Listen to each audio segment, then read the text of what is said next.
Comment ça va YouTube? Vous avez toujours rêvé d'être le premier de la classe? De martyriser les autres élèves à coups de 20 sur 20? Ça tombe bien, j'ai l'objet qu'il vous faut. Le nouvel agenda Kiehi 2023-2024 est désormais disponible et je vous en parle plus en détail dans la suite de la vidéo. D'ailleurs, j'en profite pour vous dire que les 6 tomes de Kiehi seront disponibles en e-book, donc en version numérique chez tous les e-libraires dès le 8 juin prochain. Donc si vous n'avez jamais pu vous procurer la version papier, c'est l'occasion. Bonne vidéo! Comment ça va les amis? Je vois qu'il y a du monde. Aujourd'hui, je voulais aussi vous partager un petit truc cool. On a fini l'agenda Kiehi. Attendez, je vais vous montrer à quoi ressemblaient les agendas des années précédentes. Donc ça, c'était le tout premier agenda qu'on a lancé en 2021-2022, ouais, c'est ça. J'aime beaucoup, ça se passe dans l'espace et tout, la couverture. Mais je trouvais que il y avait un peu trop de persos. Entre plein de persos, plus les étoiles et tout, c'est sympa, mais je trouvais ça un peu trop fourni. Cette année, on a fait ça. Et celui-là, donc c'est les enfants qui vont à l'école, mais je le trouvais un peu trop statique, un peu trop sérieux, tu vois. Et donc du coup, avec Fanny, on s'est dit, il faut une couverture un peu plus faux-folle. Je le trouve vraiment très joli, j'aime beaucoup les couleurs.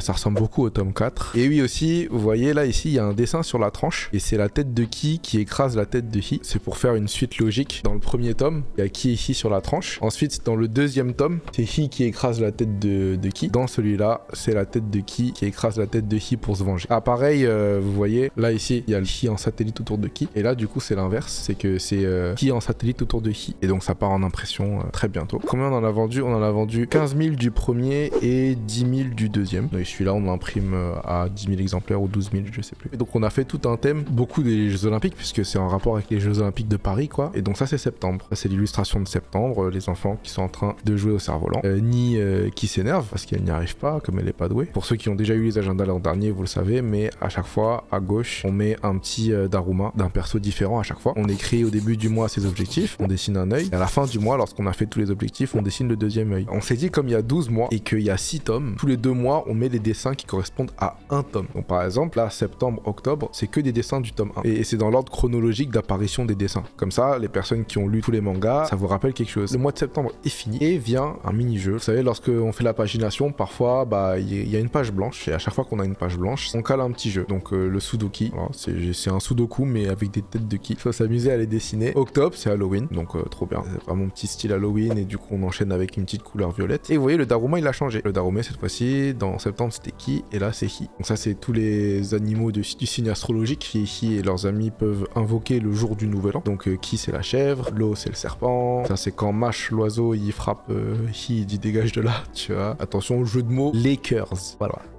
Ouais, je suis auteur, les gars. Est-ce qu'on se fait spoil le manga si on achète que l'agenda? Non. Vous faites pas spoil parce que l'histoire, c'est différent, quoi. Que là, vous avez juste des dessins, mais il n'y a pas de révélation ou quoi. Tu vois. Ici, c'est novembre. On s'est dit que novembre, il fait encore un petit peu froid. Donc, c'est sympa d'avoir une petite ambiance familiale où tout le monde se rassemble dans un resto. Pareil, là, c'est mis. Et vous voyez, là, comme c'est novembre, il y a 2 mois qui sont passés. Donc, le tome 2, c'est la couverture du tome 2. Jour de commémoration en l'honneur de l'anniversaire du plus grand génie que la Terre ait porté. Et là, il y a ma tête un peu fière et tout, tu vois. On fait une connerie comme ça chaque année, tu vois. Là, il y a un jeu des 7 différences. On le fait à chaque tome. Et après, voilà, ça, c'est l'illustration de Noël. Je trouvais ça vraiment cool d'avoir une petite ambiance à la fois famille, parce qu'il y a Ki et leurs parents, mais aussi, tu vois, avec des petits pingouins. 2024. Chaque année, on fait un truc différent pour le nouvel an. Là, ici, ça, c'était 2022. 2023, le nouvel an, c'était une photo de groupe, comme ça. Et en fait, on trouvait que 2022 et 2023, ça se passait dans des salles, et c'était trop en intérieur. Donc, on a décidé, cette année, de faire une fête de nouvel an à l'extérieur. Et donc on est en janvier, et en janvier, comme ça fait 4 mois qui sont passés, on passe au tome 3. Ça, c'est les Jeux Olympiques, qui est ici aux Jeux Olympiques. Donc ça, c'est Fanny qui tabasse Kevin. Ça, c'est le dieu panda, ça, c'est ses enfants. Et là, en février, comme c'est la Saint-Valentin, on a fait un truc centré autour de Hi et de Mei, pour les souvenirs de leur sortie ensemble. Donc vient c'est la suite des Jeux Olympiques, hein, suite du tome 3, présentation des différents doyens, l'équipe bleue, et vient le mois de mars, l'acrobranche. Toujours en extérieur, très centré enfant. Je sais pas, moi je trouve vraiment, il y a une ambiance vraiment incroyable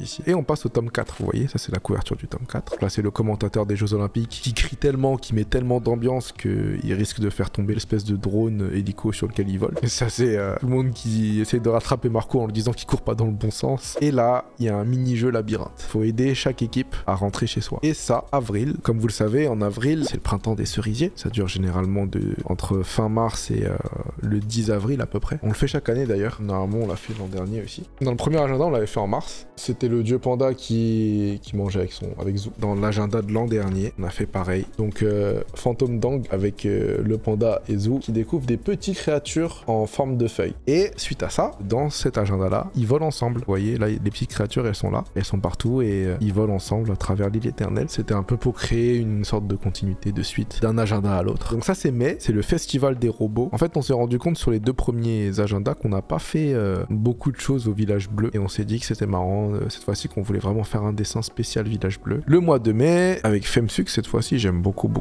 ce style. Et comme on est en mai, eh ben, on passe à un nouveau cycle qui est le tome 5. Donc là, c'est Goatzilla. Vous connaissiez Godzilla, mais vous ne connaissiez pas Goatzilla. En juin, voilà, on annonce le début des vacances. C'est pour donner un peu d'énergie aux personnes qui ont l'agenda, de se dire, voilà, il me reste un mois à tenir et après, je suis en vacances. Et voilà, ça, c'est la couverture de juillet. Évidemment, c'est en rapport avec les JO de Paris. Et donc, je trouvais ça cool, quoi. Et après, juillet, août, bah, ça s'accélère. C'est juillet, août, c'est pas une page par jour parce que bah, l'école, c'est fini. Donc, c'est 2 jours par page. Voilà. Et donc là, le 10 août, anniversaire de l'incroyable illustratrice de cet agenda, anniversaire de Fanny. Il y a un quiz ici, les crédits maquettes. Et puis, il y a une page juste avec tous les tomes en photo. Et c'est la fin de l'agenda. Je vous montre un petit peu comment ça se passe. Ça, c'est les brouillons. Ça, c'est la première couverture. Et donc, j'ai fait des retours à Fanny dessus. Donc, par exemple, je vais dire le sourire de qui je trouvais bizarre que la courbe, elle soit vers le haut. Donc, du coup, c'était mieux si la courbe était vers le bas. Et du coup, c'est le cas ici. Et le sourire rend plus joyeux, plus lumineux. C'est des petits retours comme ça qu'on fait. Après, Fanny, elle m'envoie par rapport à ce qu'on se dit, elle m'envoie des brouillons. Et après, il y a la mise au propre qui est très cool. Donc là, vous voyez le visage, là, il est content. Il est pas refait. Et je lui dis, si tu courbes un peu plus le sourire et que tu lui montes un peu plus les sourcils, il sera refait que ce soit Noël. Et là, il est quand même beaucoup plus enjoué, vous voyez. C'est que là, il est content que ce soit Noël. Mais là, il a hâte. Ce qui est bien quand tu augmentes l'émotion de Hi, c'est que comme les 2 pingouins, ils sont stoïques, et bah, son émotion à lui devient encore plus renforcée du fait que les 2, ils ont une expression très neutre. Donc voilà, je suis content. Je suis vraiment content de à quoi ça ressemble.